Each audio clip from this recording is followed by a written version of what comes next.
ভাই এত ভয় পান কেন? রাজপথের না সৈনিক, রাজপথে তো আপনাদের সাথে দেখা হয় না আমাদের। আপনাদের সাথে যোগাযোগ করে এটা দাবিয়ানদের বৈষম্য, এটা বা বৈষম্য বিরোধীর বৈষম্য না, এটা দাবিয়ানদের বৈষম্য। স্পষ্ট এর পিছনে আপু জান ছাত্র শীতকে থাকতে হবে, প্রাইভেটের একজন থাকবে, মহানগরের 20% থাকবে, পুরা প্রাইভেটের 40% থাকবে, তারপর হচ্ছে পাবলিক যেগুলো আছে ওইখান থেকে 20% থাকবে। প্রত্যেকটা জায়গার স্টেক হোল্ডার দিতে হবে। আপনারা কি পূর্বে এই প্রস্তাবটি তাকে দিয়েছিলেন? তারা আমাদের সাথে বসেই নেই, এটা তো হঠাৎ করে ওরা তারা তাদের মতো সব করছে। এটা বৈষম্য কিনা? অবশ্যই যে ছোট করে এর পিছনে কোনো চক্রান্ত আছে কিনা সেটা তো তারা জানে, তাদেরকে জিজ্ঞেস করবেন।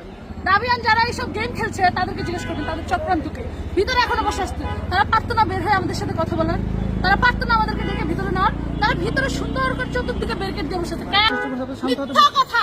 আমরা প্রতিদিন বাংলা মোটরে থাকি, এখানে যারা আছে সবাই বাংলা মোটরে থাকে। আমরা 4টা পর্যন্ত প্রাইভেট বসে আছিলাম তাদের সাথে কথা বলার জন্য, কমিউনিকেট করার জন্য, তারা করে নাই। আমরা প্রধান মানুষের সাথে 4টা পর্যন্ত বসেছিলাম, ভোর 4টা পর্যন্ত। এখন আপনার কি দাবিতে